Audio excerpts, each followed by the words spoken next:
No da, profesor, qué bacano, profesor, eso de que usted que el carro negro, profesor, eso qué huevo. No, eso fueron hechos reales que están entremezclados con cierta forma de mis afanes por llegar a ser algún día un buen policía. Pero fueron hechos reales que sucedieron en Venezuela. Y para que no se diga que siempre ha sido una mansa paloma de que no hay un delincuente, ni en Colombia tampoco, sino que lo hay es ahora, que ahora hay un poco de tiendas que están cerrando y que lo están boleteando. Eso viene hace rato, de hace años, no es ahora por el presidente, ni que estamos necesitando ningún gobierno de seguridad para combatir eso. No lo combatían porque no querían. Pero puede ser que como todos estos grupos que monopolizan los alimentos y monopolizan los precios de los alimentos, quieran un gobierno de seguridad muy parecido al que había, que era inseguridad a última instancia. Yo quiero, primero que todo, querido estudiante, puede decirle que se sienten, darle una gracia al profesor Raúl y a su amigo Miguel de Ávila, aquí vecino mío, que se le iban a veces ahí sus traguitos en la puerta. Ambos son pensionados, el uno del colegio americano y el otro de una institución educativa muy grande donde trabajó mucho tiempo. Tiene una biblioteca inmensa y me dice el profesor de la Universidad del Atlántico, Rafael Osorio, profesor de filosofía del derecho y un hombre ilustre. Necesita que vayas a la casa de él, que te tiene unos libritos que te lo va a regalar. Y yo, hombre, como un hombre, si ese es el mejor tesoro que me pueden dar. Sí, porque resulta que a usted, profesor, una vez llegó cuando usted tenía una librería en la 68 con 19 en casa de su abuela. Llegó un individuo y le dice, yo tengo aquí en mi celular, ya no necesito esos libros, tengo 3.500 libros. Y había una muchacha, y dije, tienes 3.500, ¿cuánto te has leído? Y empezó a doblar los dedos y se veía que era un poco lector de textos de libros y necesitaba que alguien le leyera. Eso no sucede con los lectores verdaderos. Yo, por ejemplo, sí, profesor, muy bien eso, profesor, pero díganos, aparte del carro ese, usted mencionó que celular, ¿qué es eso de celular? Bueno, les quiero decir que el celular ya existe desde 1970 y pico aquí en Colombia y en Venezuela. Y que realmente se van sofisticando, pero que los primeros, todo eso nace y el celular vino a reemplazar a la televisión, la máquina de escribir, el cine, las emisoras, etcétera, etcétera, etcétera. Y se ha convertido en algo que es muy apetecido. Y por eso esa mujer la arrastran en Venezuela, porque en épocas aquellas de 1978, 79 existían unos celulares que pesaban 2 libras. O sea, 1 kilo y 2 kilos. Pero que ya el celular en Europa era viejo y en Japón mucho más. Se cuenta y se cree que en la película de Charles Chaplin, cuando el cine mudo, que nacen allá en 1900 y pico, aparece Charles Chaplin caminando y al lado pasan personas escuchando y hablando por celular, por teléfono móvil. Por eso es que hay una historia, y que la historia del computador surge cuando la época de Pascal entra ahí, von Humboldt, entran una cantidad de matemáticos y crean los primeros aparatos electromecánicos y electromagnéticos que son capaces de abrir un portón, pero eran computadores del grande de una nevera y lo usó la Armada norteamericana. Pero allá hablando acá de celular, podemos decir que hay celulares desde el año 1978, 79, tanto aquí como en Colombia. Pero que el celular en Colombia realmente llega más o menos en los años de 1994. En la costa atlántica se divide en 3 partes. Ese celular entra a la costa atlántica, algunas personas lo tienen y a occidente de Colombia, y también en la parte oriental de Colombia, y que empiezan a regirse a través de una ley que se conoció como la Ley 37 de 1993. En aquellas épocas surgen la Moto 103, el PT 550, el Oki 9032, el DH38 y así. Un celular costaba 980,000 pesos y eran hechos de plástico, y aparte de ser de plástico pesaban 2 kilos y como una señora que lava baños y cosas en oficina y limpia oficina, como podía tener, hombre, sencillamente porque la empresa le dio uno que ya era de segunda del jefe y se lo dio. y así de esa manera ellas se comunicaban. Profesor, pero ese jefe estuvo en sus manos un periódico donde usted sale con los 105 mejores escritores de la costa atlántica, donde estaba Guillén, estaba el profesor de la Sorbona de París, Julio Lacirelli, que quedó en el segundo lugar con Vestido de Bestia. Y Guillén con No hay canciones para Osiris Magué, estuvo Federico Santo Domingo, Nora Carbonell, Galindo, Garcés, una cantidad de escritores famosos y Coley, y una cantidad de filósofos y todo, y usted también apareció ahí, profesor. Sí, más o menos para esa época yo aparezco en el periódico y entonces son esas épocas, en esa época empiezan a haber ya celulares y por eso son perseguidos. Hoy en día ya esos celulares que costaban todo eso y hoy en día son de media gama y no pesan nada. Por lo tanto, déjeme comerme una cucharita. Le doy gracias al profesor Raúl, a su amigo Miguel Ávila, al doctor Osorio por los libros que me hace llegar y que me van a servir para continuar hablando, y que ya que vino la pregunta de esto de los celulares que tienen una historia en 1979 hacia acá, pero que ya en el Japón y en Europa eran muchos más viejos. E incluso en Japón los niños lo hacen en las escuelas, y los televisores, lo mismo los plasmas, lo mismo los chinos. Por lo tanto, se puede decir que fue un hombre el que inventa realmente los teléfonos allá en el año de 1850, y otro y se llamó Antonio Meucci, que inventó el teléfono para hablar con su esposa que estaba enferma. E incluso se cree que en época de Chaplin ya habían algunos transeúntes que hablaban mientras existía el signo mudo. Por lo tanto, podemos decir que esto es lo que le puedo decir cuando hablé del carro negro que empieza a asesinar el policía a todos los ladrones de celulares, y que esa es una serie que voy a tirar en 5 partes, más o menos, para como especie de una serie, un pequeño guión policíaco y que se está viendo hoy en día. Profesor, pero ¿por qué usted no quiere mezclar esto con las cosas de hoy en día? Sencillamente porque yo quiero hablarle de los trayectos y proyectos de investigación y desarrollo, y precisamente hablarles más claramente de que hay un momento en que cuando nosotros vemos, por ejemplo, que en Colombia unos indígenas le dicen al presidente Petro, y que enseguida es tergiversado por los medios de comunicación masivos que siempre han estado al servicio de los estados anteriores, porque ahora podemos hablar de un estado. El estado siempre ha estado ahí, pero vieron un estado con presidentes anteriores donde está la corrupción, la mermelada, el crimen asolapado, el esconder a través de la comisión de los hechos reales. Y entonces dice que un indígena casi le pega al presidente y lo reprende. Imagínate, cuando el indígena cuando habla le habla de compañero. Porque es que yo escribo algo que se llamó y que creo que lo envió un periódico, El Heraldo, y no fue publicado. Si lo publicaron no lo vi, que yo titulé La politización de la etnia.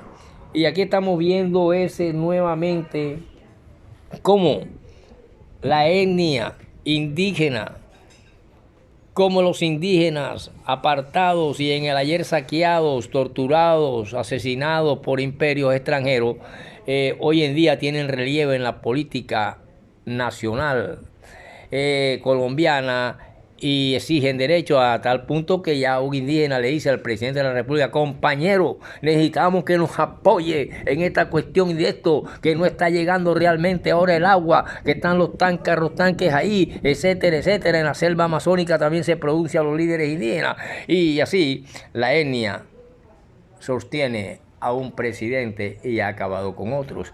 El actual presidente tiene de este lado a las etnias porque son las que han sido emancipadas por Bolívar, libertadas por Bolívar, tuvieron su lucha en el ayer y hoy la vuelven a retomar en el hoy. Y por eso pesa el criterio de un indígena cuando habla y sus derechos, y que muchas veces estos medios de comunicación que tenemos nosotros, mentirosos, transforman la noticia y la tratan de ver de como que el pueblo está inconforme cuando están logrando escollo.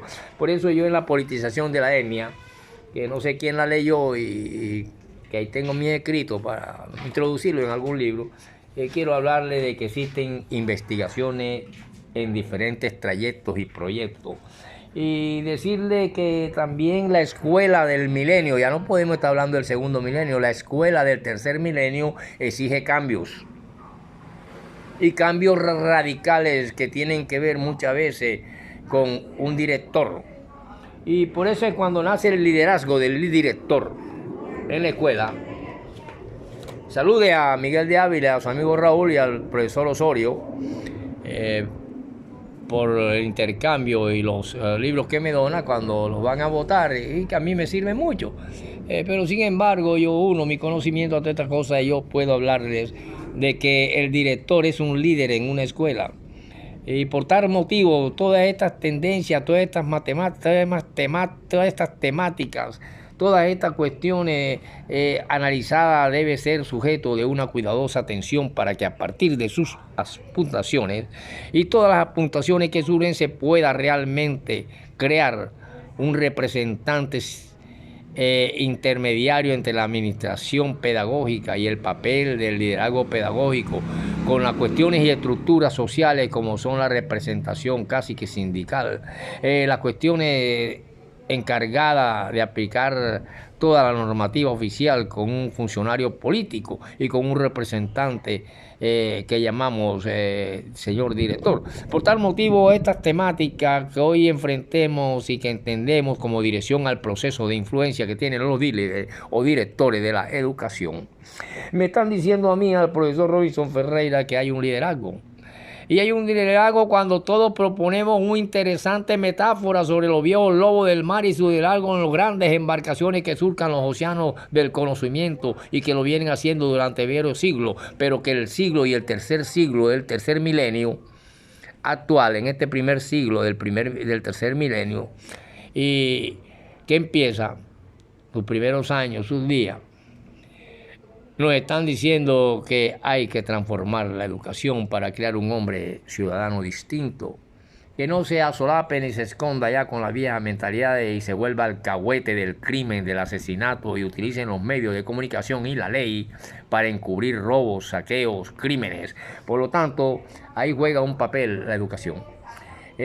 Los directivos son individuos realmente pluridimensionales. Ellos existen y tienen una existencia racional, emocional, comunicacional, cuyo desarrollo es propio del proceso intra e intersubjetivo al constituirse como un agente social cuya presencia exalta y va del sujeto en función de lo que construye y que se cristaliza en la coexistencia misma, creando su propia historia, y que hay una relación entre el que educa y el que es educado, entre el que entrega un conocimiento y el que lo recibe, y así la educación va cabalgando, exigiendo cada vez procesos y proyectos de investigación mayores.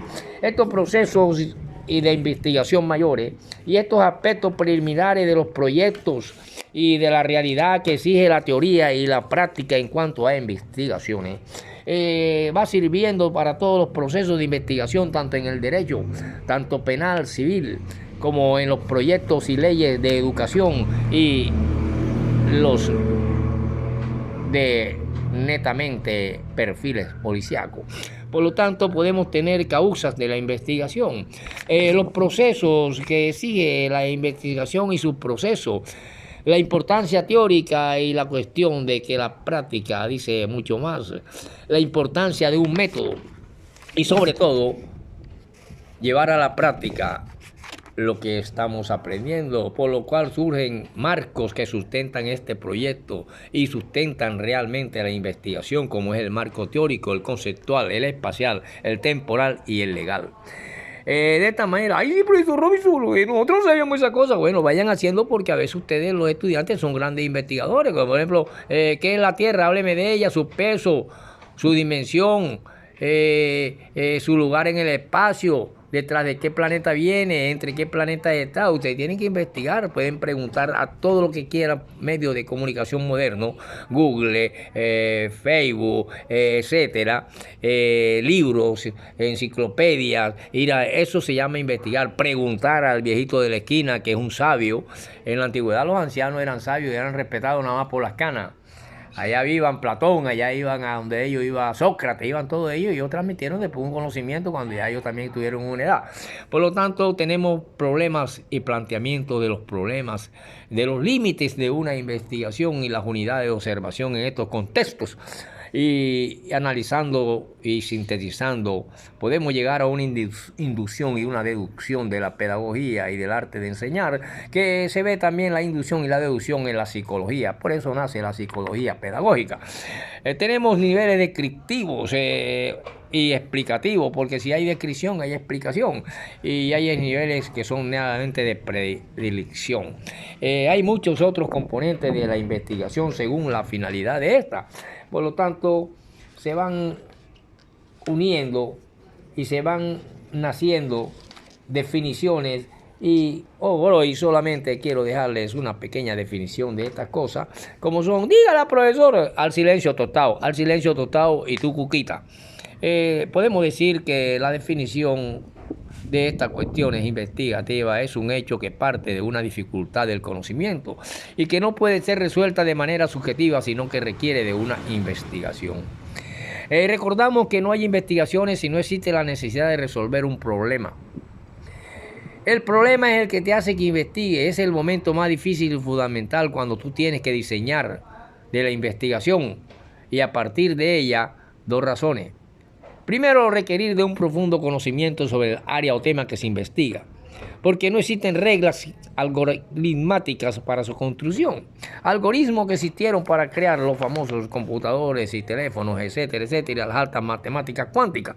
Por lo tanto, podemos comprender ciertos aspectos como son los antecedentes del problema, quién, qué, cuándo, cómo y dónde, que también se utilizan estas preguntas en periodismo. Planteamiento del problema, formulación del problema y preguntas que son necesarias en la investigación, y así tenemos ya una definición y podemos ver después antecedentes. Dejémosla ahí. Nuevamente un saludo al doctor Osorio, profesor de la Universidad del Atlántico, por los libros que va donando y a mí me ha donado. A Raúl y a Miguel Ávila, ya pensionado del americano y de escuelas superiores como es Raúl, y una gran biblioteca, por conectarme con el profesor Osorio, y muchas gracias. Y así pronto nuevamente tendrán el carro negro y el fin de los robos de celulares.